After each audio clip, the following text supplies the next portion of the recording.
noches me saben a puro dolor o a sabor, dependiendo de lo que usted esté haciendo. Buenos días, 4 de septiembre. Buenos días, gracias por la sintonía aquí en Despierta con CDN, Nelson, Yulisa, Catherine, amigos que nos sintonizan, que nos escuchan hoy a 119 días de que se acabe el año y a 21. ¿Del día qué? Del día más importante de este año, que es el día de mi cumpleaños, ya lo saben.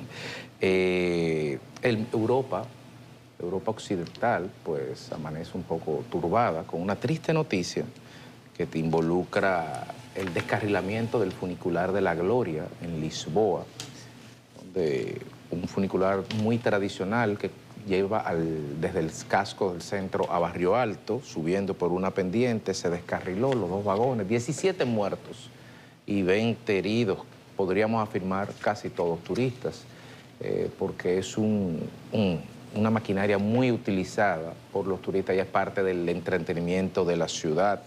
Esperamos que no haya habido ningún dominicano involucrado en esa terrible tragedia y nuestra solidaridad al pueblo portugués.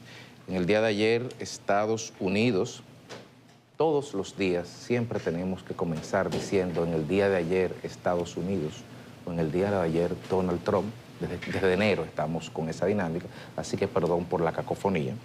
El presidente Donald Trump revocó el TPS a los ciudadanos venezolanos que se acogieron a él entre el periodo 2021 por el presidente Joe Biden. Esto afectará de manera inmediata a casi a 250.000 personas que están expuestas al riesgo de deportación inminente.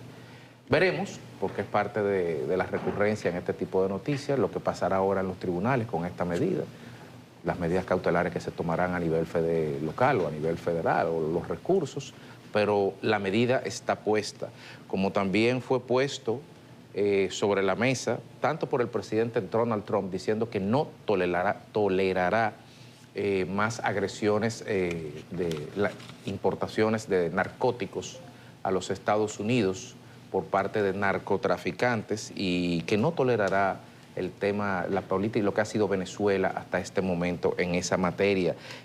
El secretario de Estado, Marco Rubio, reiteró casi en esos mismos términos el día de ayer ante la presidenta Sheinbaum, diciendo que puede pasar, refiriéndose al ataque del día de ayer, que son organizaciones y que estas organizaciones son una amenaza directa a la seguridad nacional. Son carteles que están ganando miles de millones de dólares. No les importa perder una carga o dos porque la Guardia Costera para un barco. Y declaró que el presidente de Estados Unidos va a librar, cito, una guerra contra las organizaciones narcoterroristas. Y si a usted, a esa declaración de organizaciones narcoterroristas, le añade a continuación la declaración de banda terrorista del Cartel de los Soles y le añade a seguidas la designación de Nicolás Maduro como parte integral de ese Cártel de los Soles, esas 3 oraciones en línea ya le pueden decir, como dirían en España, por dónde van los tiros. Ayer el presidente Luis Abinader, como se había sido anunciado, hizo un recorrido por la línea 2C del metro, los 5 kilómetros del kilómetro 9 hasta los Alcarrizos. Declaró que aunque las pruebas siguen, pues se está garantizando sobre todas las cosas la seguridad de los usuarios de las mismas. Está pautado, me imagino, que con otro recorrido, la inauguración de la misma el próximo mes de febrero. En el día de ayer, el 51º, o mejor dicho, el 51, como usted le quiera decir, Consejo de Gobierno, pues pareció como una escuelita. Sentaron ahí a todo el Consejo de Gobierno, todos los ministros, los secretarios, los directores departamentales, con buen dominicano, a todo el vivo. Y la Procuradora General de la República y el director de la Dirección General de Contrataciones Públicas explicaron los tipos penales que incorporan el Código Penal y la nueva Ley de Contrataciones Públicas por separado con relación a la corrupción administrativa. Explicaron pues gráficamente lo que esto implica, los impactos, los tipos penales, las características. Doña Milagro dio un discurso sobre transparencia. Entonces fue básicamente una clase que se dio ahí. Sobre todo, una clase que se da el mismo día en que una exdiputada del PRM, fue ingresada formalmente a la cárcel de Rafey a cumplir condena por lavado de activos provenientes del narcotráfico. Hay un hito y hay una respuesta. Veremos cómo esto se traducirá en los próximos días o en los próximos casos de corrupción administrativa que se destapen de las pasadas o de la presente o de las futuras administraciones. El acuerdo celebrado con Maxi Montilla por parte del Ministerio Público sigue dando agua de qué hablar. Hay reacciones tanto en la sociedad como incluso dentro del propio PLD. Algunos diputados de esa organización señalaron que esto no era, decía el diputado Mariotti, no creo solamente en la sanción pecuniaria. Él, refiriéndose a Maxi Montilla, admitió que él hizo lo mal hecho y eso debe estar acompañado de prisión porque eso lacera la institucionalidad.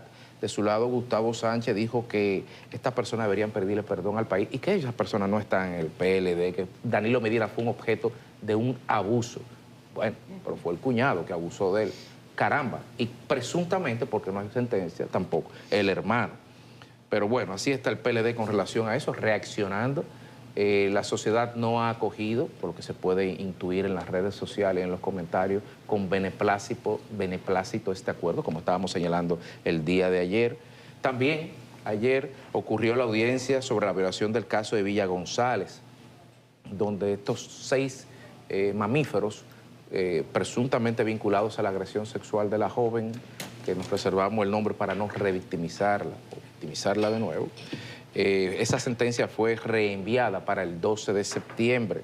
Hay que señalar, y lo tengo por aquí escrito, lo que dijo el senador Daniel Rivera, con mucha responsabilidad, senador por Santiago, dentro del hemiciclo, diciéndoselo a todos los senadores colegas de él, señalando que este hecho no puede pasar desapercibido, porque no podemos callar y no podemos mirar hacia otro lado.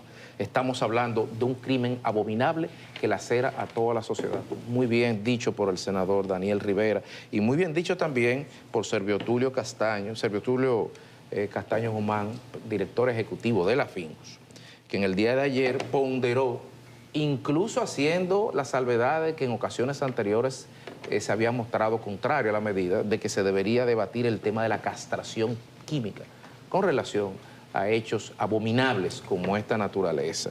Porque en definitiva, y esto lo digo yo, no lo dice él, el derecho penal no está escrito en piedra y debe responder en función de los desafíos de una sociedad. Quizás como buena noticia, porque las hay, evidentemente también.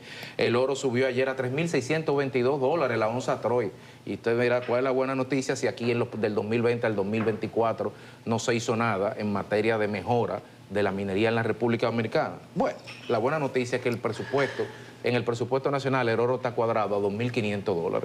Y si el oro está cuadrado como ingreso a $2.500 a la onza y en el mercado está a $1.622, calcule usted que el gobierno le va a entrar $1.122 adicionales por cada onza de oro que se ingrese a partir de ahora, aunque estos son futuros a octubre. Pero calcule, si quiere un poco romperse la cabeza, cuánto le hubieran entrado si la presa de Cola se hubiera hecho a tiempo, por solo citar un ejemplo, o si San Juan estuviera explotándose, por solo citar otro. Como buena noticia, el Ministerio de Salud Pública el día de ayer dio a conocer la jornada de vacunación de algunas enfermedades como el virus del papiloma humano para las niñas de 12 a 14 años y la difteria, entre otros. Muy bien por el Ministerio de Salud Pública que haga esto, sobre todo cuando el estado de Florida, Mondo y Lirondo, el día de ayer anunció que iban a suspender la vacuna obligatoria en las escuelas. Entonces, mientras los países del primer mundo están caminando en contra de la ciencia, pues aquí en el tercer mundo seguimos apostando a ella porque el señor Pasteur no estuvo tan desencaminado hace 150 años. Y ya finalmente, pues el día de ayer aterrizó el vuelo de Amazon Air Cargo, gestionado bajo el amparo de la Dirección General de Aduanas. Reiteró Eduardo San Lobatón en el aeropuerto que esto era un reconocimiento a las prestaciones de hub logístico del país y aunque se ha dicho con profusidad que esto no impactará en el costo porque no se van a hacer entregas directas, sino va a ser mayoreo y distribución, sí puede representar para el ciudadano mejorías en el tiempo de entrega. Y es evidente, si el avión viene de Miami y se entrega aquí la mercancía y no en Miami, hay un tiempo que se ahorra. Así amanece República Dominicana el día de hoy. Te trataremos estas y otras noticias aquí en Despierta con CDN. Buenos días. Bueno, ese mismo avión se fue cargado de vegetales. 10.000 libras. Ayer mismo. Eso liquida la discusión de mucha gente que estaba teorizando y confundida, que pensaba que te iba a encargar un paquetico y Amazon se lo iba a traer y se lo iba a llevar a su casa. No. Eso simplemente va a aterrizar con un paquete ahí. Hasta nevera puede traer ahí Amazon. A propósito, voy a recomendar un artículo del consultor impositivo Edgar Morales. Edgar Morales es uno de los articulistas de lujo que tiene el Caribe. Entonces, lo de hoy, hasta portada consiguió, Amazon Cargo aterriza en el país sin impacto fiscal aparente. Entonces dice, ahí hay una discusión, porque dice Edgar que por un lado existe Amazon Cargo, ¿verdad?, que trae la mercancía, pero por otro lado existe una empresa comisionista que distribuye y entrega, y por otro está la plataforma tecnológica que intermedia en las compras y ventas de sus productos a clientes. Entonces, dice Edgar Morales, existe la posibilidad de que no solo sea un negocio único, sino que no solo sean varias actividades comerciales, sino una sola empresa. Se presta para eso. Entonces él dice, vamos a hacer la discusión y ahí traza el camino, porque debería pagar impuestos en las mismas condiciones de los residentes fiscales dominicanos, de la gente de aquí. Ponga la atención a Edgar Morales. Amazon Carga aterriza en el país sin impacto fiscal aparente. Parece que no. Se le quedó a Federico, no sé, imperdonable, que hoy probablemente le canten requiem a Bolsonaro. Ya ayer terminó los debates y la cosa. Y hoy viene, venga la sentencia, como decía Tres Patines, no lo salvan ni chacharé a Bolsonaro, porque realmente hubo un intento de golpe de Estado. Yo recomendé aquí el documental Apocalipsis de los Trópicos. Es un documental de Netflix sobre el evangelismo, la religiosidad en el escenario político, pero en la parte final ve cómo sucedió el asalto al Palacio, al Parlamento, tipo el que se hizo en enero en Washington. Destruyeron todo, se metieron ahí en un intento de que no llegara el amigo Lula al poder. Los jueces están muy determinados porque Trump, él sanciona primero. Entonces él le quitó la visa a los jueces, él le puso 50% de aranceles a Brasil. Bueno, y los jueces lo primero que hicieron fue reforzar la prisión domiciliaria. Cuando le quitó la visa, le mandaron 3 policías más a la puerta para que no se mueva. Un abuso. Bolsonaro, como hacen los valientes, se enfermó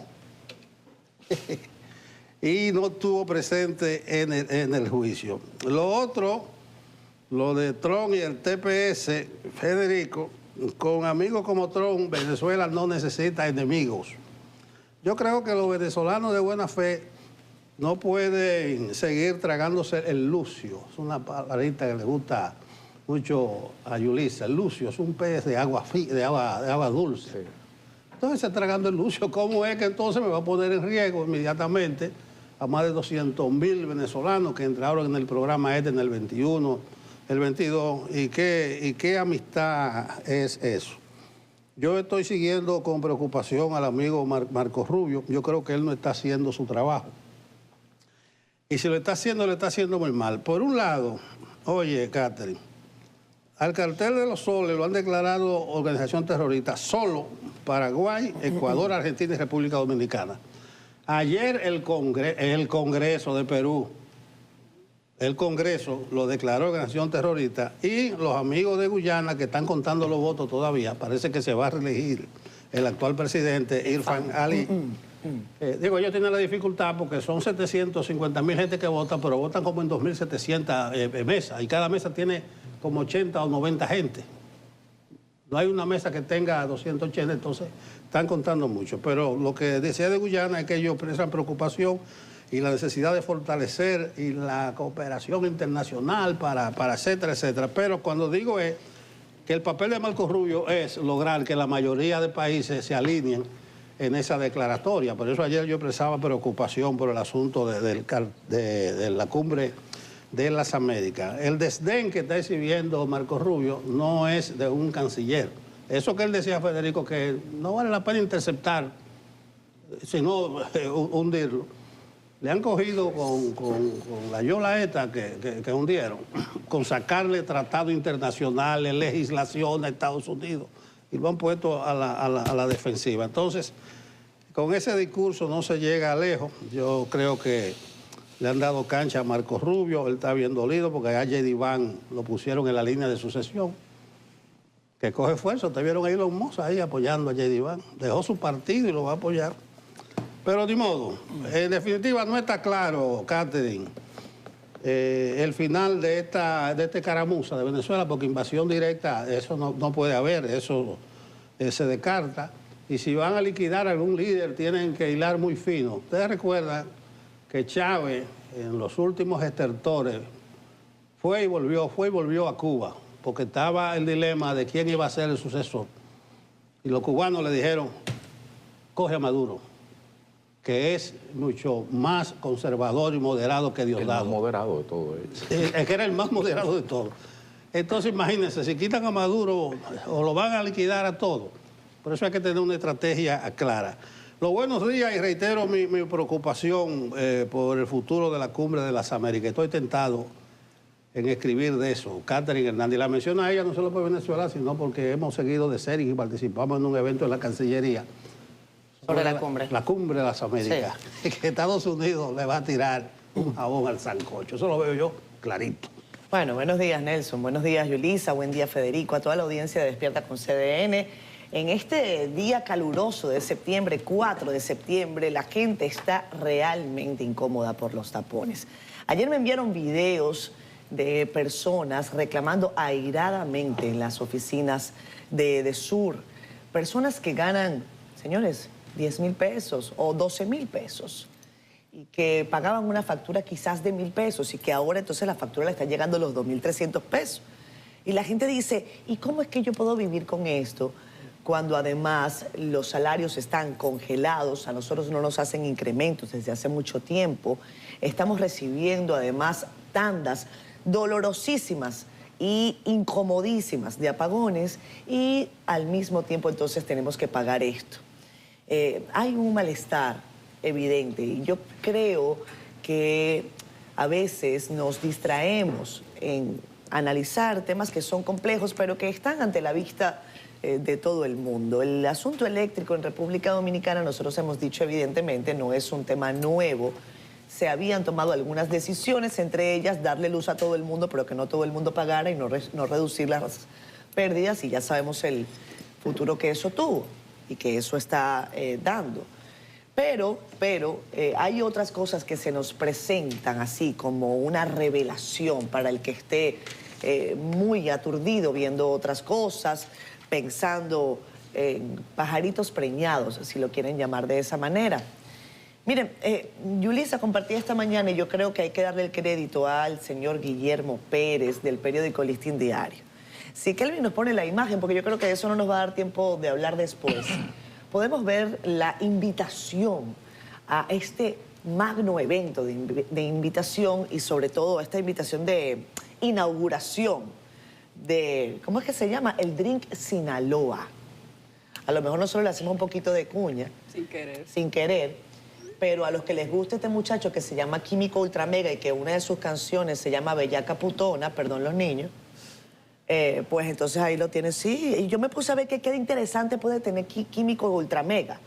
Y entre sus canciones, entonces está esa, que la grabó con Toquicha. Uno tiene que orientarse, aprender de esto, porque repito, esta es la realidad. Toquicha inteligente. Entonces esta inauguración que anuncian va a ser hasta las 4 de la mañana. Yo no sé si Faride dice que eso se puede, pero ahí abajo, quítale el scroll para que la gente vea. Quítale el scroll, la gente del máster, mira, ahí abajo dice, creo, hasta las 4. No se ve allí. Hay una parte que dice hasta las 4 de la mañana. Hay otra, te lo voy a enviar ahora, porque hay otra que dice hasta las 4 de la mañana. Químico, ultra mega inauguración de eso. Y señores, lo que comenta el periodista Guillermo Pérez, que al parecer es de allí de Baní, es que toda la decoración, toda la motivación del bar, bueno, está inspirado en el Chapo Guzmán, en el Mayo Zambada, en alias Popeye, que era el jefe de los sicarios de esa peligrosísima banda, ese peligrosísimo cartel. Y es parte de lo que nosotros hemos dicho que ya se nos ha mostrado en distintas oportunidades, empezando con música urbana, empezando con esta narcocultura, glorificación del narcotráfico, ¿no? Entonces, ahí dice, ve, hasta las 4 de la mañana. Entonces, bueno, si eso lo permiten hasta las 4 de la mañana, que me digan cómo fue que consiguieron ese permiso. Porque cualquier persona que tenga la música encendida hasta una hora más o menos prudente en su casa, en su barrio aquí en la capital, le cae a la policía de una vez, ¿o no? No sé. En fin, esto uno puede querer verlo de una forma como que, bueno, eso no es conmigo, eso no es para mí, pero la verdad es que se nos muestra así, como una revelación. Esa misma revelación que hace que hoy, lamentablemente, una reconocida diputada, Rosa Amalia Pilarte, finalmente haya sido traducida a un centro penitenciario. Me refiero a Rafael Mujeres. Me llamó la atención que la diputada Rosa Amalia Pilarte acudió como con una félula en el rostro. No sé qué tipo de operación o qué fue lo que pasó. Ella dijo que estaba indispuesta, hablaba bien, o sea, no parecía ser nada motor. Esperemos que esté bien Rosa Amalia Pilarte y los profesionales de la salud que le den seguimiento, ¿no? Y hablando del tema de Venezuela, finalmente, por no decir que hablando también de asuntos vinculados al tráfico de sustancias ilícitas, en Venezuela le dicen a María Corina que si a ellos los aprietan, que ellos también la van a apretar a ella. Porque funciona así, y lo hemos dicho antes, ¿no?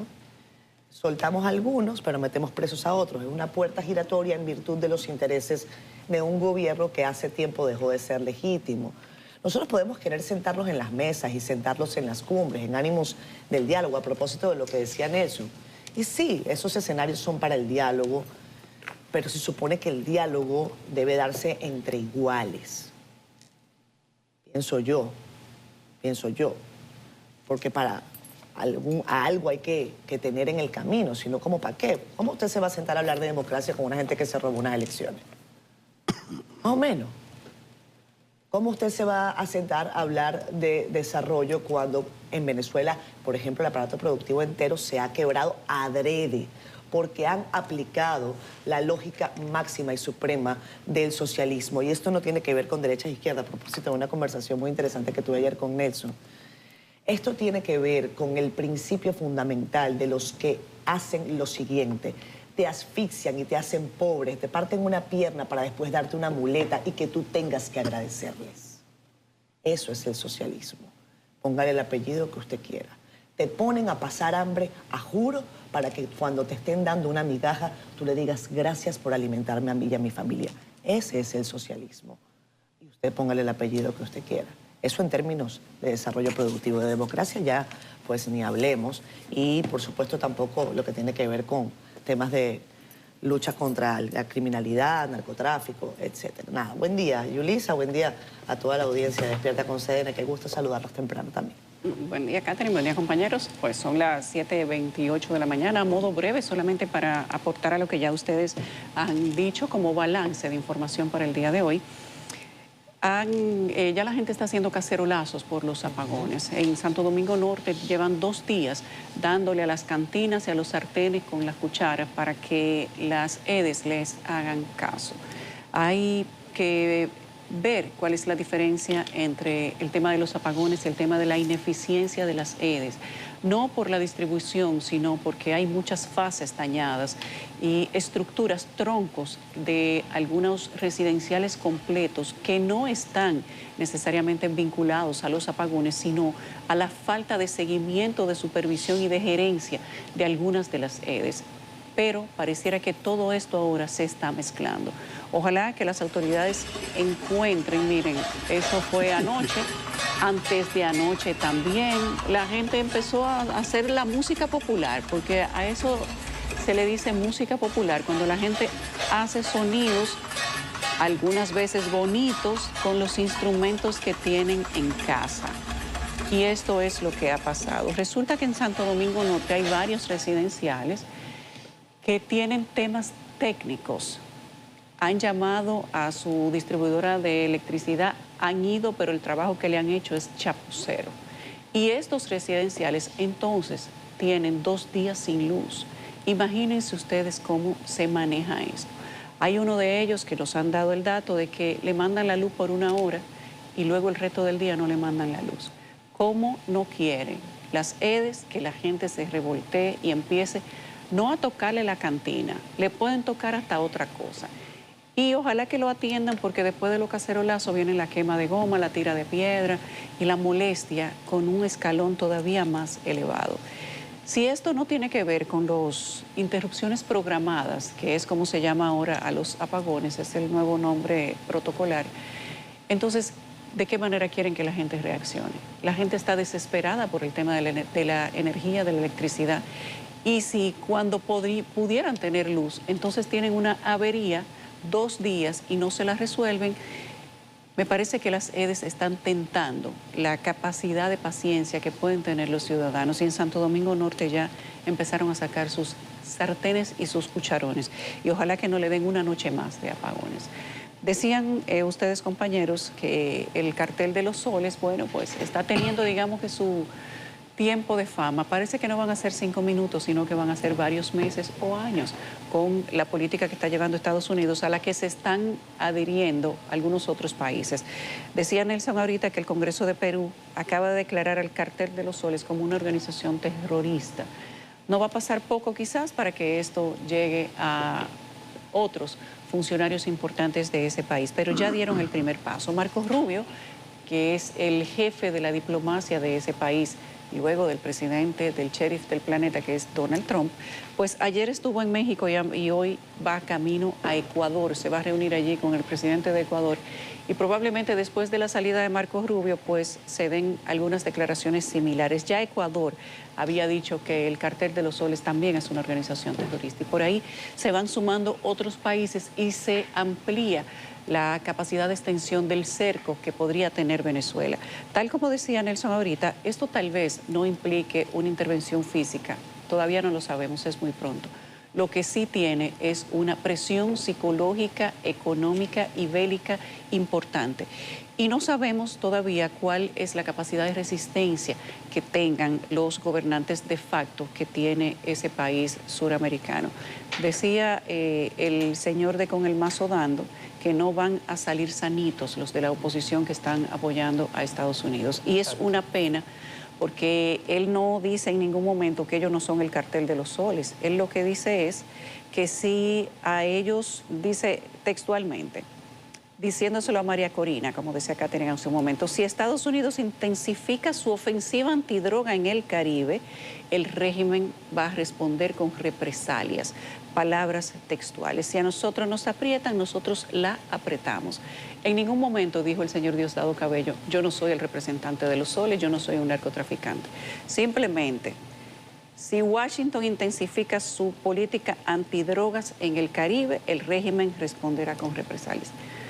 Hay que ver que a veces las palabras traicionan a la gente y apretar a una opositora, uno no sabe hasta dónde puede correrle la arruga o terminarle el cerco o ponerle el límite a gente que no conocen los límites. A propósito de eso, en Nicaragua hay una alerta de la Organización de los Derechos Humanos porque pasaron de apresar ciudadanos por temas de disidencia o por temas de crítica a apresarle las familias completas. Hay alertas que están levantando la Organización de los Derechos Humanos, que solo falta que los echen a ellos, por cierto, para que ya no haya quien denuncie, donde sin ningún proceso judicial han apresado a varios exmilitares y actuales líderes de la iglesia. Entonces van y apresan a todo el que está en la casa, incluidos los niños, y los meten a todos en una celda. Dice la denuncia, la alerta que levanta la Organización de los Derechos Humanos, que de una sola casa se llevaron 4 personas, todos los que estaban en ese momento, sin que haya una orden, sin que haya una denuncia, sin absolutamente nada. Se los llevan, los apresan y los demás familiares no vuelven a saber de ellos. Es esto probablemente lo que hace que la gente apoye públicamente, internacionalmente, localmente, lo que está haciendo Estados Unidos en contra del tema de las represalias de derechos humanos con estos regímenes que son completamente totalitarios y que no les importa decir, como ha dicho el hombre del mazo dando ayer, si ellos aprietan, nosotros apretamos. Y así manejan ellos lo que ellos mismos consideran un país. En República Dominicana hay una alerta importante sobre el tema de las violaciones sexuales que siempre ha estado ahí, pero qué bueno que ahora se está visibilizando mucho más. Hoy hablamos, y esto le doy el crédito a los periodistas del Listín Diario, que son los que han hecho la investigación, más de 600 denuncias por violación sexual a mujeres en lo que va del 2025, en todo tipo de condición, grupales, individuales, en la misma familia, en trabajo, en la calle, en asaltos. Hay que ponerle atención a lo que pareciera convertirse en una pandemia. El tema de los abusos sexuales en este país siempre ha sido el pan de cada día, pero pareciera que se está diversificando y ojalá que como política transversal del Estado, el tema de la violencia, el tema de la salud mental y la agresión sexual se convierta en un tema importante del gobierno y de las familias también. Vamos a pasar a las portadas. Nuestra compañera Raiza Álvarez está lista para contarnos cómo amanece el país tras la mirada del Caribe y CDN. Raiza, buenos días, adelante. Así es, muy buenos días compañeros, buenos días a todos nuestros amigos televidentes y por supuesto al que nos ve a través de las redes sociales. Iniciamos este vistazo por el periódico El Caribe con el presidente Luis Abinader, que realizó este miércoles un recorrido de prueba en la línea 2C del metro que conectará al kilómetro 9 de la autopista Duarte con el municipio de Los Alcarrizos. En otra información que compartimos en la edición del Caribe, el gobierno asegura que transforma el país con las obras que construye. En Santiago aplazan para el próximo viernes la medida de coerción contra los presuntos violadores de una joven en Villa González. Cerramos la portada con jóvenes del barrio Capotillo, quienes reciben instrucción en formación militar básica, historia dominicana, disciplina y valores ciudadanos. En la contraportada hablamos de deportes y del director técnico de la selección absoluta de fútbol, Marcelo Nebelev, quien consideró trascendental la participación que tienen algunos clubes en la LDF. Ahora pasamos a nuestro portal digital cdn.com.do, donde usted podrá informarse de las informaciones más importantes en el país y el mundo, como esta del Consejo de Gobierno que abordó detalles del Código Penal y de la nueva Ley de Contrataciones Públicas. En otra información, especialistas llaman a prestar atención al sargazo que llega al malecón de Santo Domingo. Y cerramos las noticias en CDN Digital con el gobierno de Venezuela, que insiste en que Estados Unidos inventó el presunto ataque en el Mar Caribe contra una embarcación.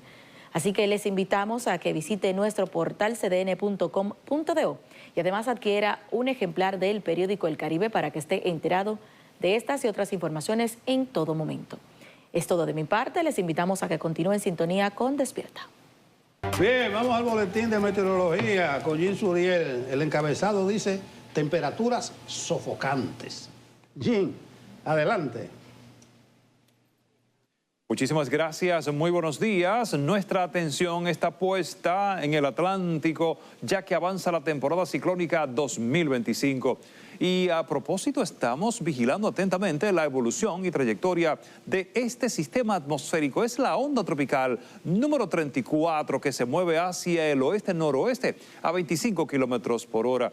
Será durante los próximos 2 a 3 días que puede encontrar condiciones favorables para así convertirse en una depresión tropical, pero después tendrá posibilidad ya al final del fin de semana y al inicio de la próxima semana laboral, justo cerca de las Antillas Menores, para hacer una tormenta tropical y potencial también para incrementar hasta ser un huracán. llevaría por nombre Gabriel. Vamos a estar muy atentos a la evolución de este sistema atmosférico porque la próxima semana ya estará definiendo su cercanía o distancia más lejana de la región del Caribe. Y por supuesto que nosotros en República Dominicana deberemos observar atentamente la trayectoria de ese sistema atmosférico porque otros huracanes significativos, como el George, se han desarrollado precisamente en esa zona por donde está transitando esa activa onda tropical. Aquí en la región del Caribe nos encontramos bajo los efectos de una onda tropical, la número 33, que se moverá durante las próximas 24 horas en aguas del Mar Caribe. Tendremos asimismo la permanencia de una vaguada y para hoy se espera la producción de precipitaciones entre moderadas y fuertes. Veremos cómo algunas lluvias moderadas podrían desarrollarse hacia el litoral caribeño, hacia el sur y hacia el sureste.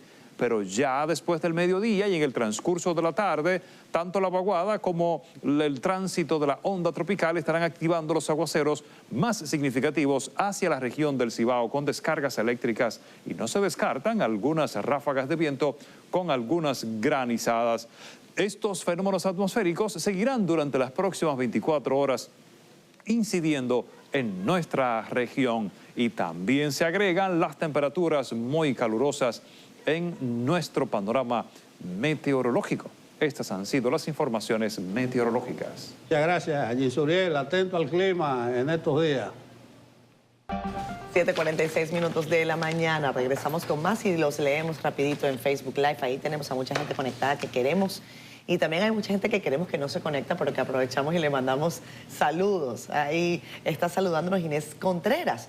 Buenos días, aquí en Higüey. Es un arbolito de noche, se quema todo.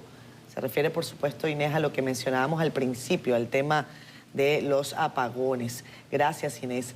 Jacqueline Pérez nos manda buenos días, bendiciones desde Atomayor. J. Alonso Blanco, buenos días, hermoso equipo, bendiciones, amén, gracias. Felipe Acosta, el culpable es el gobierno, 100%. Si una empresa, dedicada exclusivamente a la luz, por ejemplo, y no está cumpliendo, el gobierno debe sacarlos del país y ellos ajustan la responsabilidad. Un poco más complejo de ahí, Felipe, pero te entiendo.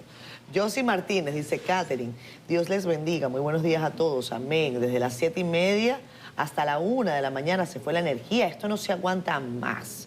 Tiene su tanda de apagón grande ahí a Josie.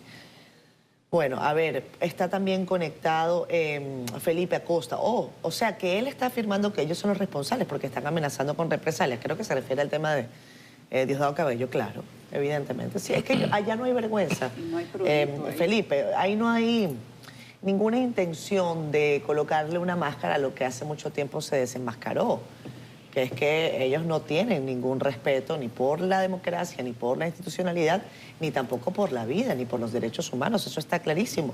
Alan Daniel Vargas Corsino está con nosotros también conectado. Comenta Andy Heredia, el ser más despiadado y abusivo del mundo vive en Venezuela y se llama Diosdado Cabello. Su nombre no hace honor a lo que él es. Ayuda a ese pueblo, Dios Padre. Francisco Marte, Catherine, gracias por mencionarnos aún sin Facebook ayer. Yo sabía, Francisco, gracias. Tuvimos un problemita ahí técnico, pero ya lo resolvimos. Gracias por estar allí. Comenta Joseph, es increíble lo que estamos viviendo sin luz eléctrica, más el calor. Kilómetro 14 de la autopista Duarte de Santo Domingo Oeste. El tema de los apagones, les digo, le está dando agua de beber al gobierno dominicano y todos los días se suma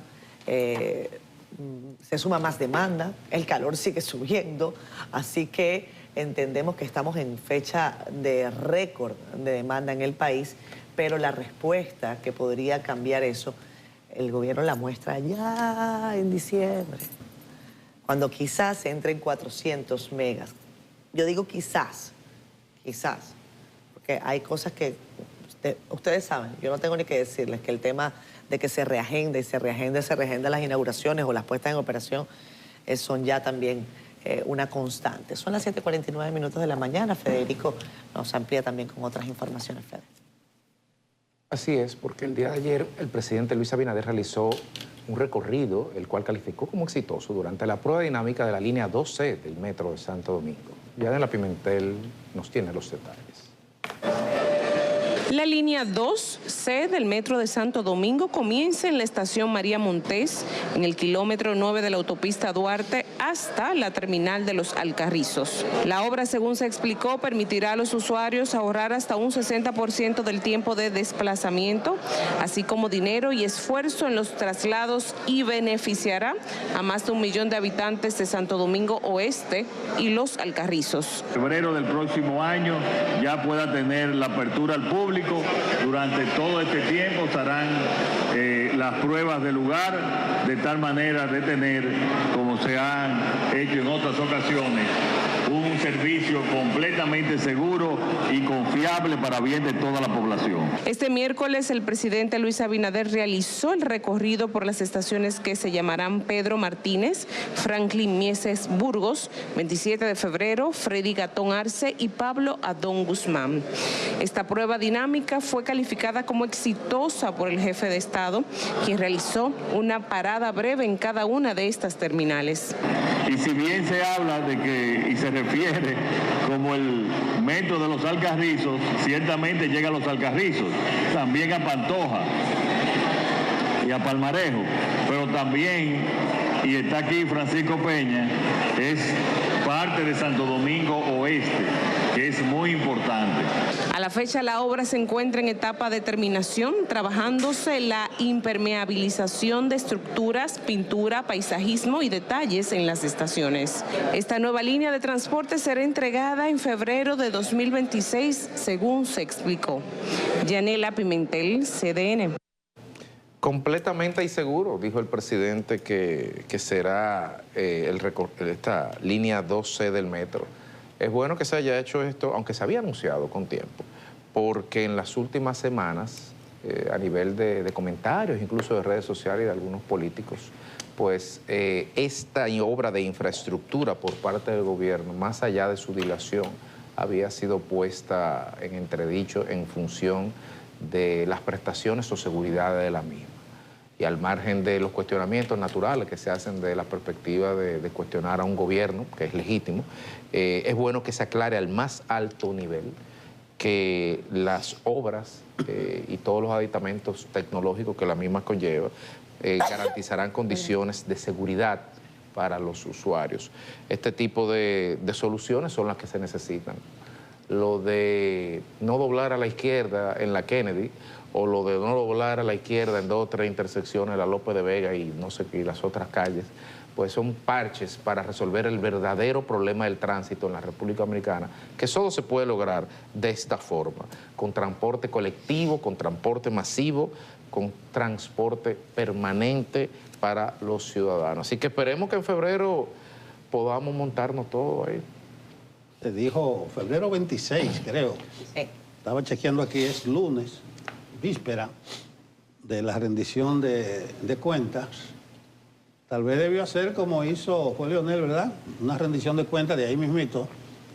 Se montó. Pero es que a Leonel le lucía porque él salía de la asamblea caminando y se montaba en el metro. Sí, ahí recuerdo. Geográficamente que le cuadraba. Recuerdo el séquito, la bendición donde estuvo a cargo de Cardenal López Rodríguez. Eso ahí, que parte del Nueva York chiquito. Pero es importante este recorrido de prueba, creo que es el 5º. Y ahora fue en vivo y directo por el presidente, porque la gente siente que va a tener, lo que viven en esta parte oeste, que va a tener un medio de transporte adicional. Ayer hubo muchos apagones, y comparto con la televidente del kilómetro 14, la gente decía, eso fue porque se prendieron a prender una luz del metro, es verdad, estaba iluminado. Pero había un arbolito, me recordó la Navidad anoche. Bueno, güey, que hay un arbolito de Navidad. Sí, no, y ahí es esta parte ahí, pero ni modo, el tema no es ese. El tema es que el presidente hizo su recorrido. Ustedes vieron que decía kilómetro 9. Ahí comenzó en la parte soterrada de esa línea 12, son como 800 metros, que es subterráneo. Claro, solo esa parte de los 5 kilómetros, Federico. 7.3 kilómetros. 7.3. Entonces hay mucha gente que mire, este va a salir más barato que el otro. Le dije, señores, pero la mayor parte de este es por claro, encima. No puede salir. Obvio que va a ser más barato. No el que sea ingeniero, mi amigo, para la crítica. Pero ya Abinader se montó, hizo quedar mal a Tobías Crespo. Cuando Tobías Crespo, diputado, estuvo aquí, que el presidente no se monte, que eso se va a caer. Se puede caer. Los opositores a veces exageran la nota. Pero ahí está el inicio de este recorrido de parte del presidente. Eso está quedando muy bien. El gobierno parece que va a lanzar una ofensiva. Tiene ahora la promoción de las obras del 2020-2025. Anoche uno de los temas que se trató en la clasecita que dice Federico fue ese. Van a salir a pregonar todas sus obras. Dice el gobierno que ha hecho muchos hospitales, muchas escuelas, muchas universidades, muchas viviendas, agua potable también comunitaria. Yo creo que eso es que hay que hacer. A lo mejor es el nuevo librito comunicacional. A propósito, agradecerle la visita que hizo el equipo comunicacional del gobierno que nos hizo ayer aquí a Multimedio del Caribe, Feliz Reina, Abel Guzmán Ten, Alberto Caminero. Departimos muy amigablemente y nos explicaron más o menos cuáles son sus planes y su política de acercamiento con los medios. Bueno, estuvo Catherine Hernández acompañando al director del periódico El Caribe. Honrosa representación. Sí. Qué ameno, Nelson. No, pero es verdad. No, pero es verdad. ¿Qué brindaron? Brindaron café, pero... Cora. Sí, claro, obviamente. Pero capuchino, porque en la oficina del director hay capuchino. Es aquí en la mañana que... No te pongas. Pero bien, ahí el gobierno ha lanzado una ofensiva ahora y yo creo que sí, que se han hecho muchas cosas, de esas cosas pequeñas que parece no estaban bien condensadas, para decir a la gente, miren, se han hecho tantos hospitales, se han reparado tantas escuelas, agua potable, acueductos, etcétera, etcétera. Y ahora también Leonel Abinader, tendrá su pedazo de metro, que dijo un teórico ecuatoriano que trajimos aquí que no vale, porque ya hay un metro y que la gente no lo va a registrar como una obra de Abinader. Yo creo que eso... Que le pregunte a la gente de los Alcarrizos, que son los que se van a beneficiar de eso, si no lo van a recordar como una obra de gobierno. ¿Quién hizo el metro de los Alcarrizos que van a decir? ¿Usted se acuerda que quién te bajó el arroz? El pollo. ¿Quién te bajó el pollo? No meta el pollo. Okay. Bien, creo que Vamos a caer en otro tema. Creo que ha sido una buena muestra de lo que podría significar, aunque depende, aligerar un poco el transporte en esta parte. Digo depende porque ahorita se queda lo mismo carro viejo, se queda la misma estructura vieja, ¿entiendes? En teoría hay un plan sobre eso, Teoría. que incluye un tema de urbanidad. Acuérdense que cuando se habló de los 15 carriles, eran los famosos 14 Los 14 carriles. Los famosos 14 carriles, Del que 9. mucha gente dijo que eso iba a ser un cuello de botella porque venían 6, luego se ampliaba a 14, como en la parte de la U, y que luego seguían los 6 carriles. Pues todo eso que ha sido duramente criticado, porque cuando la gente se ve atrapada en esos tapones que duran horas, y no estamos siendo exagerados, horas en la parte del kilómetro 9, los Alcarrizos, y del otro lado para la salida de la zona este, pues la gente entra en un proceso cuasi de desesperación. Esta conexión que está haciendo el gobierno ahora con el metro, 5 kilómetros son hasta los Alcarrizos, todavía te da una representación más gráfica de qué tanto tiempo pierde la gente para llegar a los Alcarrizos cuando solamente se habla de 5 kilómetros. ¿Cómo te puedes pasar una hora en una intersección de 5 kilómetros? Y ojalá que no solamente el presidente lo pruebe que lo hizo ayer, sino que se pueda poner en funcionamiento lo antes posible. Hay que estar en los zapatos de la gente de los Alcarrizos para saber lo que significa un pedazo de metro que lo lleve hasta allá. O para el que le toca estar en el tránsito todos los días y perder 1 o 2 horas de su vida solamente en ese pedazo, para entender cuál es el impacto que puede tener una obra de esa magnitud. Escúchame que te interrumpa. Y ojalá que lo repliquen en otros lugares. Precisar que el tema es que llega a los Alcarrizos, pero ahí empata con el teleférico. Hay teleférico que te pone circuito completo. para la profundidad de los Alcarrizos, porque eso es grande, de verdad. Hay que ir para Pantoja, para todos los... Es que eso es una ciudad para allá adentro. Sí, Claro, sí. miren, solamente para agregar, yo creo que el tema del metro es interesantísimo. Ustedes difícilmente me vayan a ver a mí atacando algún tipo de transporte colectivo, difícilmente, porque hay que saber las de Caín que pasan, todas esas personas. Los Alcarrizos se ha vuelto un hormiguero, es demasiada gente. Ese es uno de los municipios más grandes del país. Si no me equivoco, es el sexto o el séptimo municipio desde el punto de vista poblacional en el país, o sea, demográficamente. Y esas personas que están allí, cuando esto esté operando, van a ver un cambio. Y yo ojalá pueda ver, y ustedes también ojalá puedan ver, lo que llaman el efecto de la cultura metro. Cuando usted va al metro, no importa si hay una gotera, no importa si la escalera no funciona, hay un efecto de civismo en la ciudadanía. La gente comprende que eso es de todos y se supone que la gente empieza a cuidar lo que siente suyo, lo que no es una cosa abstracta, lo que me permite llegar a mi trabajo no en hora y media, sino en 35 minutos. Yo creo que vale la pena que al metro, esta línea 2C, se le dé el tiempo, se inspeccione con regularidad, porque una de las cosas que se ha dicho es que esta multiplicidad de contratistas que trabajó en el proceso, en la obra, pues generó algunos inconvenientes, que si el color del cemento no era el mismo, que si había ya algún tipo de oxidación en algunas varillas. Eso se ha ido dilucidando. Yo creo que la realidad es que la comunicación no fue efectiva cuando empezaron a mostrarse algunos problemas en esta obra, que algunos han llamado y que el cáncamo. Yo honestamente creo que es una gran solución y me parece bien que el gobierno y que el presidente Abinader haya dicho, ¿sabes qué? Yo me voy a montar y vamos a hacer ese recorrido puntual. Serán 5 estaciones. Esas 5 estaciones, repito, van a poder trasladar a unas 336.000 personas directamente para integrarlas al otro sistema del metro. Por lo tanto, si la fecha es febrero, contemos los días. Contemos los días para que esto sea una realidad y eso sí, ya que le hicieron una imagen al kilómetro 9 de los Alcarrizos ahí en la valla que está detrás del presidente, terminen el kilómetro 9 de los Alcarrizos. Mira, precisar simplemente, si no es un tema electoral eso que tú señalas, recordar los comentarios en 1997 claro, que se hicieron aquí cuando Leonel atinadamente y con proyección y visión de futuro decidió hacer el metro. Aquí mucha gente, muchos profesionales dijeron literalmente que ese metro se iba a caer, que ese metro era un riesgo para la ciudadanía. Hasta se pidieron los planos y todo esto. ¿Y dónde está el tema? Entonces, eso es parte de la democracia también, dentro de la lógica del cuestionamiento del poder. Además, criterio, yo recuerdo ahora que tú mencionas ese metro, que Diandino Peña socializó esa obra, porque esa obra es de Diandino, y se reunió con todos los sectores activos de la sociedad explicándole. La mayoría no estuvo de acuerdo, la mayoría. Incluso hubo muchos teóricos que dijeron que se iba a hundir por ahí, por el Ministerio de Educación, porque el terreno arcilloso, etc. ¿Cuántos años hace y todavía no se ha hundido? Entonces yo creo que ese tipo de obra, coincido plenamente con Catherine, eso hay que saludarlo, eso hay que aplaudirla.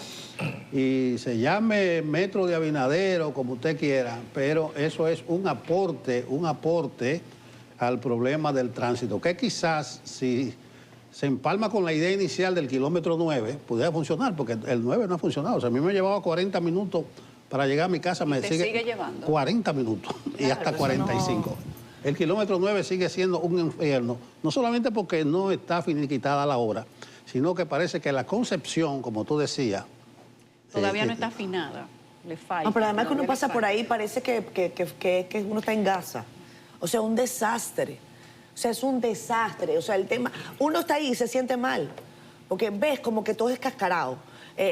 Las vigas abiertas. No hay un arbolito. Está los autobuses Antonio Marte. No, está el reguero de gente. Uno siente que está en un país destruido. En ese pedacito. Y no es una sensación normal. Ha pasado en prácticamente todas las construcciones grandes. Lo que pasa es que esas construcciones tienen que cerrar. En algún punto tienen que terminar. No se pueden pasar años y años abiertas sin que la gente sienta que hay un avance. Claro. Y lo del kilómetro 9 ha sido muy traumático para la ciudadanía. Pero en el momento que eso se termine, ojalá y que lo terminen pronto, se empalme con el trabajo que se está haciendo con el metro. Y al llegar al 5.º kilómetro del metro, entonces conecte con el teleférico. Ojalá y el circuito le dé un cambio al sistema de transporte de esa zona norte del país. Pero de que tienen que terminar el 9, tienen que terminarlo. ¿Cuántos años tiene la construcción del kilómetro? 2,5. ¿Cuánto tenemos yendo de los 14 carriles, de la ampliación de las líneas, de sentido sur, sentido norte? Lo que pasa es que tenemos se un par de anuncio, años ya. Los 14 carriles fueron en septiembre del año 23 que se anunciaron. Ya estamos en 2025 y eso no es un metro. No, pero, que están tirando por ahí. lo grande no es eso, lo grande es que la inauguración fue hace como un año. Bueno, porque la inauguración. No, eso fue una No, ellos falsa, inauguraron una metro falsa carril. bandera. Pero de línea. evidentemente, claro Eso que fue sí, una falsa pero bandera, todo el mundo digo, celebró la 14. El montaje no fue una falta, el montaje, los troces, la 14 bocina, la carriles. logística, no fue Y una falta ahí bandera. está montando unos pilares grandes, unos pilotes, parece que va a enlazar con el teleférico. O con algún teleférico, eso se está sintiendo avanzado. Lo que pasa es un problema de concepción. Hay un lío aquí debajo del elevado. Porque ahí va a morir otro en la teleférico, línea que de viene casa. la Isabel Aguiar, me parece. Sí, sí, por eso mismo, eso está avanzado. El tapón que se arma abajo del elevado de la Núñez, eso no tiene perdón de Dios. Pero Eso llega, claro, es eso toda la llega gente que va a cruzar allá en el 9. exactamente, que no puede doblar Ahí está, al mira. Alperón.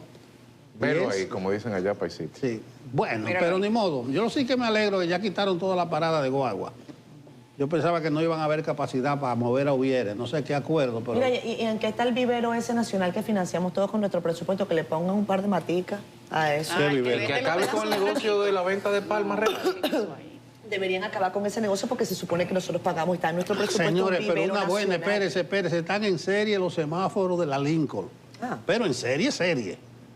Yo no sé si el carril a la izquierda funciona o no, pero ayer iba por una actividad. ¿Tú sabes cuánto me tardé yo ayer? Sí, pero desde es la... verdad, es verdad lo que- Yo les voy a decir una cosa. No están en serie. Sí, están en serio. Ayer, Están un en buen serie amigo nuestro. y bien programados, Sí, sí. porque tú agarras 5 y 6 semáforos. Oye, esto, un buen amigo nuestro. Saludos creo- a Milton creo que Morris. no es amigo Eso de- no, pertenece un buen a am- Morris. No, de No sé Nelson quién es creo esa que persona. es medio amigo. Se bajó del vehículo en el que estaba y dijo, yo voy a caminar. Pero la Lincoln. En la Kennedy. Pero les voy a decir algo. Yo me tomé desde la Kennedy, desde la Pedro Enrique Ureña, hasta el cruce con la avenida Rafael Augusto Sánchez, con cruce con Lincoln, 1 hora. Sí. 1 hora y un poco más. Pero eso son 6 cuadras o 7 cuadras. Eso es un absurdo. O sea, yo no sé si RD Vial está funcionando, no está RD Vial no. El plan este de RD se mueve, pero si así se mueve. Al revés. No, la pregunta se mueve, pero ¿para dónde? Ese no. Ay, ay, ay.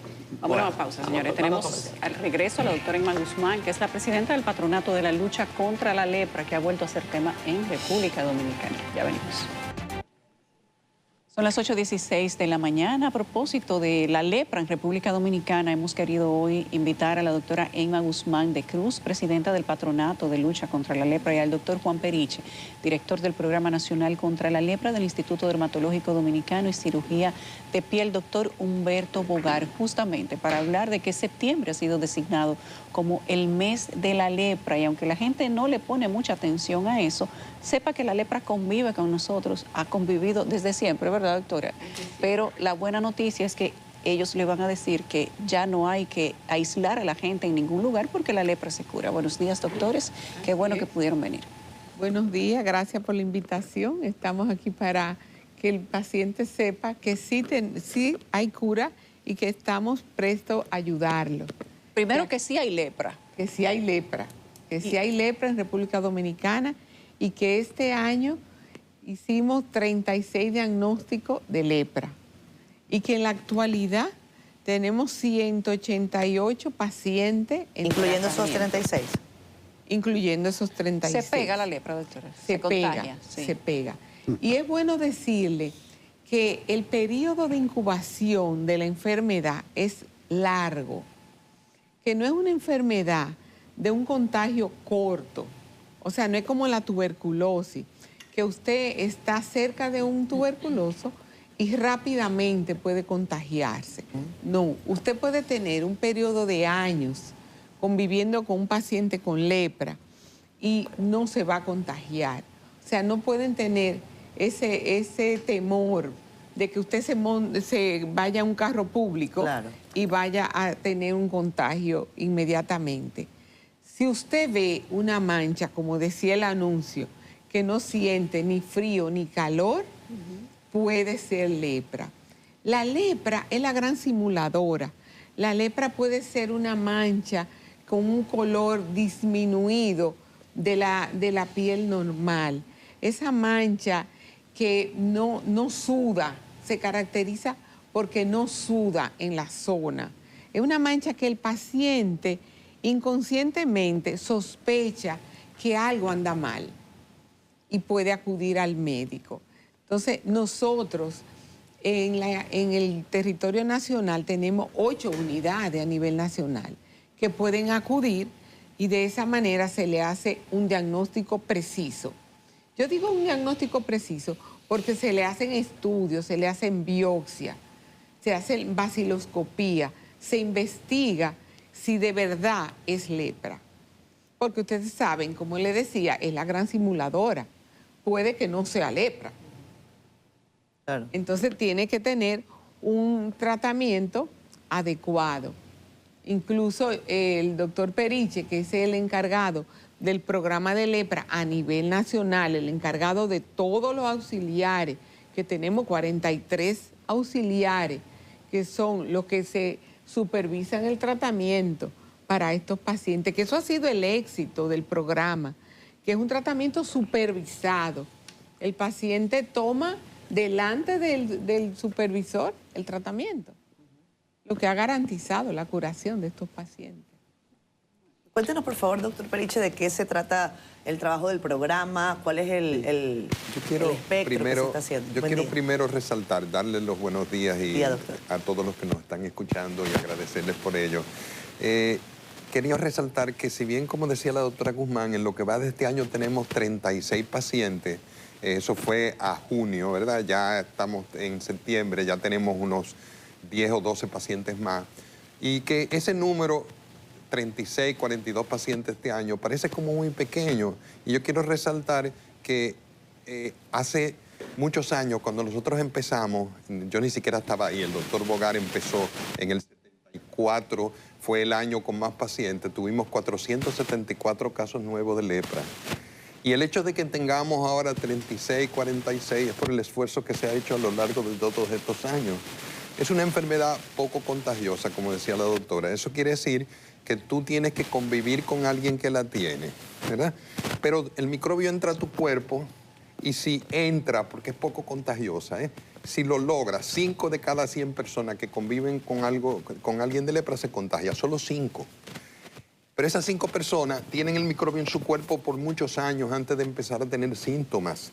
Entonces eso hace que sea una enfermedad difícil de diagnosticar porque yo tengo que seguir esas personas sospechosas durante muchos años para finalmente diagnosticarlo temprano. Si es que la tienen, Ese esfuerzo, como decía la doctora, los hacen nuestros auxiliares. Tenemos 8 unidades del Instituto Dermatológico que atienden los pacientes, tratamiento, análisis, biopsia, ¿verdad? Y que le dan seguimiento. Un médico lo hace en esos lugares. Pero tenemos 43 auxiliares repartidos por todo el país que son personal paramédico. Ellos van a la casa del paciente, revisan cómo está el paciente y si el paciente tiene alguna novedad, algún cambio en su piel, se lo traen al médico. Le llevan el tratamiento al paciente y se fijan que el paciente se lo tome. La lepra es un microbio, así que son 3 antibióticos los que se dan. Porque es un microbio que no se muere con un solo antibiótico. Hay que darle 3. Y el auxiliar se los da y el paciente se lo toma delante de él y él lo anota en un registro que tiene. Y eso nos garantiza que ese paciente se va a curar porque lo está tomando supervisado. Y el hecho de que empiece a tomar el tratamiento, la cantidad de microbios en su cuerpo empieza a reducirse y él deja de ser contagioso, aunque todavía tenga la enfermedad. Pero es un esfuerzo. A lo largo, el patronato empezó en 1963, el instituto en el 1966. Y ese esfuerzo es lo que ha hecho que hasta el día de hoy tengamos tan pocos pacientes. Pero la meta no es pocos pacientes, la meta es eliminar, que no haya lepra en el mundo entero. Nosotros trabajamos con una coalición en el mundo entero para eso. El paradigma de enfrentar este microbio, ¿en qué momento cambió? ¿O el leprosario sigue operativo? ¿Hay pacientes que por su condición de estado avanzado de desarrollo de la enfermedad ya no conviven con la sociedad? ¿O ya sí pueden bajo estas condiciones convivir los pacientes? Sí, mire, en realidad, desde que el paciente comienza el tratamiento, ya deja de ser contagiosa. Esa es la ventaja. Y aquí, por ejemplo, lo que se oía como Nigua, como el centro de leprocomio, ya no existe. Ya eso funciona como un asilo de ancianos. Porque antes la lepra tenía, no tenía el tratamiento efectivo que tiene Hay ahora. un estigma. Era un estigma, bueno, desde cuando Jesucristo. Claro. Acuérdese que cuando pasaba un leproso, tocaban un cencerro para que las personas se aislaran y no se acercaran. Pero ya esa deformidad, lo que limitaba, lo que daba miedo, lo que consideraban que era un castigo de Dios, ya eso no se ve porque se diagnostican a tiempo. Eso es lo que llama lo que es la evolución de la enfermedad, la reabsorción ósea, la afección de lo que es lo neurológico, los nervios, la deformidad de la cara. Ya eso no se ve. Entonces, en el leprocomio no existen esos pacientes y ya eso funciona más bien como un asilo de ancianos. Bueno, no solamente que eso viene de los tiempos de Jesucristo, sino que hoy en día usted le dice leproso a una gente y eso tiene una... Como denigrante. Sí, una connotación. Sí. Usted dice que esto es un proceso lento, lentísimo.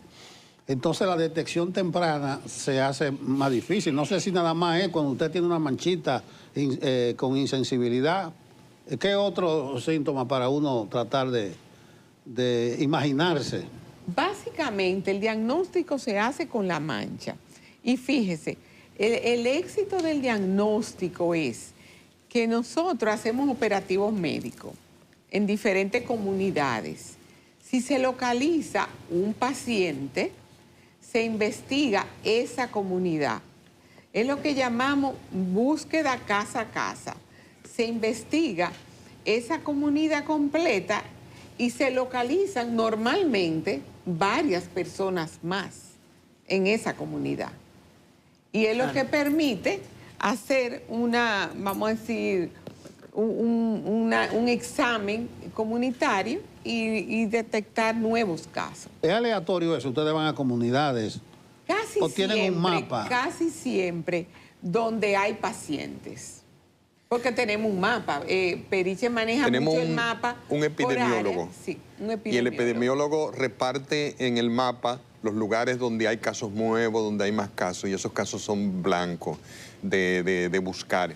Pero como dijimos que es más contagiosa hacia el contacto, a la persona que convive con el paciente con lepra, ese auxiliar que va a la casa del paciente a llevarle tratamiento, él examina a los familiares buscando lesiones de lepra.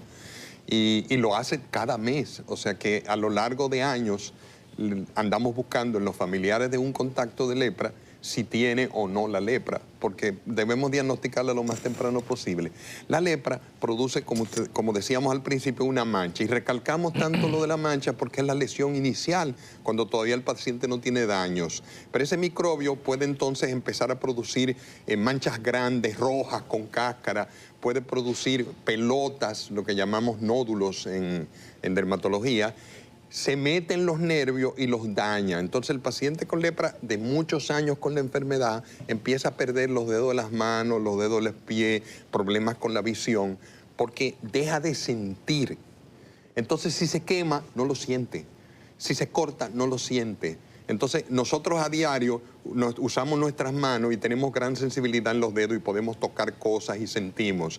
Ellos pierden la sensibilidad de los dedos. Y entonces esos pacientes que veíamos en el leprocomio perdían los dedos de las manos y se volvían inválidos el resto de su vida. Y esa es la importancia, porque yo puedo curarte la enfermedad con antibióticos, pero cuando tus dedos de las manos estén dañados, eso no lo puedo reparar. Entonces nosotros tenemos como objetivo curar los pacientes, curarlos antes que tengan daños permanentes. Tenemos estadísticas o estimaciones sobre el comportamiento de la lepra en el vecino país y en qué medida se podría determinar, sobre todo por lo flotante de la población migrante y los escasos niveles de arraigo geográfico que puedan tener en un lugar, si esto puede, digamos, impactar en los esfuerzos que como Estado y políticas públicas se están haciendo con el tema. Sí, nosotros tenemos un problema con Haití y es porque una gran cantidad de nacionales de Haití vienen a República Dominicana, entran y salen o se quedan a vivir aquí, y nosotros tenemos una gran cantidad de dominicanos que van a Haití a comercio, ¿verdad? Entonces tenemos un intercambio. Nuestra isla para fines de cualquier enfermedad infecciosa es una. Lo que hay en Haití, si allá no se controla, aquí lo vamos a tener. Y lepra es uno de los problemas más grandes, porque como es una enfermedad tan difícil de diagnosticar y de seguir, en Haití no hay un programa de lepra efectivo. O sea que a lo largo de desde que 1966 hasta hoy, hemos tenido ese problema, Haití. Este año hemos diagnosticado como unos 10 pacientes que son de allá y a veces me da trabajo porque a veces los tengo aquí, los dejo bajo tratamiento, los tengo bajo supervisión, se van para Haití y los pierdo. Y aparecen de nuevo o nunca aparecen. Entonces es un problema. Y siempre hemos intentado, la OPS una vez intentó a través de nosotros en la frontera poner algún control y hubo uno de esos desórdenes como lo que hay ahora y tuvieron que salir corriendo todos los de la OPS de ahí. El doctor Bogar entrenó una persona, estoy hablando hace 30 años, para que controlara la lepra en Haití y esa persona se fue para Haití y nunca hizo nada. Todos los esfuerzos que se han hecho en Haití para controlar lepra y todas las demás enfermedades infecciosas son infructuosos. Doctor Periche, doctora Guzmán, quiero que me ayuden también a comprender algunos avances en materia de investigación científica sobre esta enfermedad, sobre el microbio. ¿Hay algún avance notable que podamos mostrar? Porque Nelson mencionaba, bueno, esto es una enfermedad que nos ha acompañado desde los tiempos de Jesucristo, pero difícil es pensar que estamos estacionados ante esa realidad. El miércoles que viene en el Instituto Dermatológico yo voy a dar una charla a médicos sobre avances en lepra precisamente. Aváncenos así algo. que me tiene muy al día con eso porque la estoy preparando. ¿Qué te digo? En los últimos 10 años se descubrió otro microbio. Teníamos Mycobacterium leprae, ahora tenemos 2, Mycobacterium lepromatoso. Ha existido siempre, simplemente no lo sabíamos diferenciar. Se ha dicho, por ejemplo, que la lepra a América la trajeron los colonizadores y los esclavos negros y ahora se encontraron personas que vivían en Chile hace más de 4.000 años. Sí. Muertos, ¿verdad? Fósiles, y se ha encontrado lepra en ellos. O sea que la lepra estuvo siempre aquí. En tecnología se está trabajando en un antibiótico bueno, mejor que los que estamos usando, porque yo estoy usando ahora 3 antibióticos y los tengo que dar por 2 años. Entonces necesitamos un antibiótico mejor, más efectivo. Se está trabajando en una molécula que no es un antibiótico, es una enzima, pero está a fase de experimentación, que pudiera mejorar la lepra más rápido. Y pruebas de laboratorio. Fíjate que una de las cosas que nos ha ayudado, te voy a comparar, por ejemplo, con otra enfermedad, con sífilis, que nos ha ayudado. Hay una prueba que se llama FDRL, FTABS, RPR, que se saca de la sangre y me dice que tú tienes sífilis. Que hasta me dice que estás curado de la sífilis. Con lepra eso no lo hemos logrado. Eso es increíble. Es que es una bacteria. No se puede determinar por un examen Mycobacterium leprae es un bacilo grande que su manera de sobrevivir dentro de nuestro cuerpo es pasar inadvertido, esconderse. El sistema inmune no lo encuentra. Entonces, si el sistema inmune no lo encuentra, no hay prueba de laboratorio que te dé positiva. Solamente en la lesión hacemos un pinchadito, sacamos suero y lo vemos. Es la única prueba hasta ahora efectiva. Si él está escondido y mi sistema inmune no lo ha detectado, no va a haber un anticuerpo, no va a haber una vacuna, no va a haber nada que me sirva. Todavía se está trabajando en eso. Doctores, tanto el patronato como el instituto operan como instituciones sin fines de lucro. ¿Cuál es el apoyo estatal? Y además, si en el instituto, que opera también como cirugía de la piel, se cobra el financiamiento. Sí, mira, en realidad, desde el 1972, el Estado, vamos a decir... ¿Subvenciona? No, el Estado declaró que el Instituto Dermatológico se ocupara de lo que es el programa de lepra, o sea, por decreto. ¿Con los mismos fondos que recibe para todo? Sí. ¿O con un fondo especial? No, con un fondo especial. Ese fondo ha ido variando, como ustedes comprenderán. Variando, vamos a decir, que Fomento, como es una ONG, va dando unos fondos y ha ido casualmente disminuyendo. Y a nivel nacional, todo lo que va relativo a lo que es atención primaria, porque hay que resaltar que no es solamente lepra. O sea, también nosotros atendemos lo que es el cáncer de piel. a nivel nacional. Entonces, siempre todo lo que es atención primaria, nos ocupamos de eso. El instituto, desde 1972, por decreto, ocupamos todo lo que es lepra. Por eso es que ustedes en ningún hospital han oído nunca que tienen un programa de lepra, porque el dermatológico es el que se ocupa de esto. Entonces, esa subvención es para eso.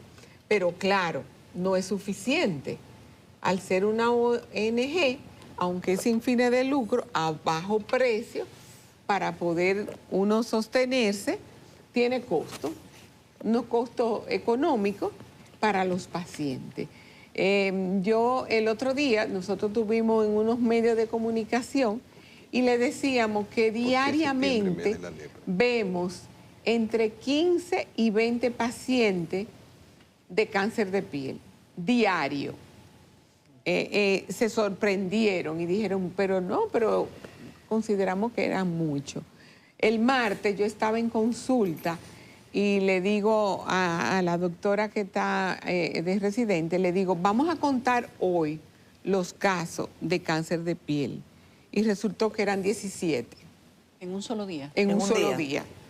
Yo le dije, porque le dije al medio, le conté a ella que eran como 15 y se sorprendieron, pero hoy vamos a contarlo, porque fue un número 17. y eran 17. O sea que es marcado, es importante, ¿no? Entonces yo también le exhorto a la población que no solamente tengan pendiente lo que es la lepra, sino también las otras patologías de piel que nos ocupan, porque es un punto, vamos a decir, de sorprendernos, de mortificarnos, de que hay que tenerlo en cuenta. El cáncer de piel puede causar la muerte, doctora, y al doctor Periche, ¿por qué septiembre es el mes de la lepra? Sí, es que por decreto del Estado, el 11 de septiembre se fundó la institución y por decreto el 5012 del 1972 se declaró el mes de la lepra.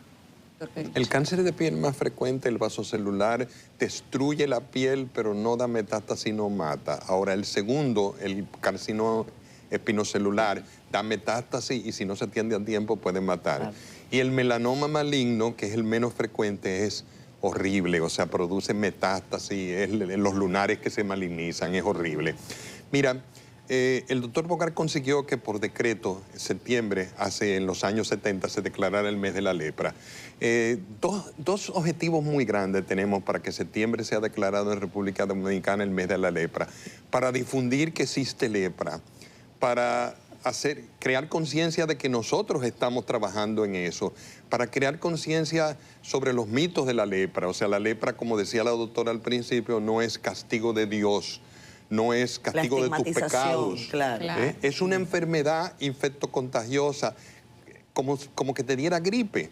Ahora, con muchas más repercusiones que la gripe, pero el tener lepra no implica ningún otro fallo. Entonces, por otro lado, este septiembre del 2025, nosotros queremos resaltar en el mes de la lepra la lucha contra el estigma y contra la discriminación. O sea, es una norma, una recomendación que ha hecho la Organización Mundial de la Salud para el mundo entero, no solo para nosotros. Nosotros estamos reflejando lo que ellos nos dicen.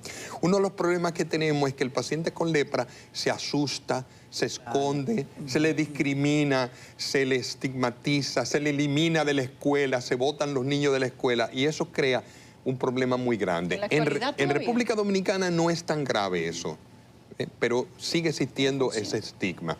Yo he tenido empleados que lo han botado de su trabajo, pero también he tenido empleados que yo he hablado con el médico de la compañía donde trabaja, le he explicado que él está en tratamiento y ya no es contagioso y no ha habido estigma. Sigue habiendo, pero sigue habiendo. Y entonces el estigma es un obstáculo, porque si el paciente tiene miedo y se discrimina a sí mismo, se es discriminado, se siente mal, no va al médico, no lleva el tratamiento. Entonces, claro, tú tienes un paciente con lepra y su contacto se contagia y lo que hace es que se esconde, se va para Haití, se va para el campo, manda a los niños para otro lado. Mientras más lejos esté de mí y del programa que yo represento, más difícil va a ser curarlo. Entonces, tenemos que luchar contra el estigma y la discriminación. Necesitamos que nuestros pacientes tengan también asesoría psicológica. Claro, que se cura. ¿Se puede curar en poco tiempo, doctor? 2 años aproximadamente. Ese es el Mira, tiempo. hay formas leves de la enfermedad que se curan en 6 meses. ¿Qué periodo de dosis? Perdóname. De dosis, en 2 años. En 2 años son los pacientes que tienen muchas lesiones y muchos vacilos en su cuerpo. Pero yo tengo pacientes con una manchita, que la lepra nada más la tienen en la manchita, el vacilo nada más está en esa manchita. Eso en 6 meses se curan. Ok, entonces necesitamos luchar contra esa discriminación porque es el gran obstáculo que estamos teniendo ahora. Y sobre lo que decíamos del presupuesto, yo quería recalcar algo. Uno de los problemas es que lepra está dejando de ser prioridad e importancia porque 36 casos, ¿tú me entiendes? Ya no son tan importantes en un país donde tenemos problemas tan grandes que son de mayor importancia, ¿verdad? Pero tenemos 36 casos porque el programa sigue trabajando. Si dejamos de trabajar, vamos a volver a tener 400 casos. Los medicamentos, el programa los suministra, son caros. No, es gratis. Los medicamentos son gratis. Los 3 antibióticos me los regala la Organización Mundial de la Salud. En el mundo entero los regala. Ahora, los pacientes además de eso tienen que usar prednisona, hierro, vitamina, análisis, y eso es gratis. Y se lo ponemos nosotros. Eso es lo que usamos con la subvención. Ir a la casa de un paciente todos los meses a llevarle el tratamiento, eso tiene un gasto. Correcto, claro. Y el personal, todo. Y ir a un barrio y examinar a todo el mundo casa por casa. Eso tiene un costo. Eso tiene un costo. Los operativos tienen un costo. Claro. Bien, gracias. Gracias. Gracias, doctora Guzmán. Gracias, doctor Periche. Qué bueno que pudieron estar aquí. Ojalá que no pase septiembre para que vuelvan otra vez y nos den un balance de cómo va la cosa y ojalá que le aumenten el presupuesto para que sean cada vez menos personas contagiadas por lepra. Tenemos que hacer una pausa, ya regresamos.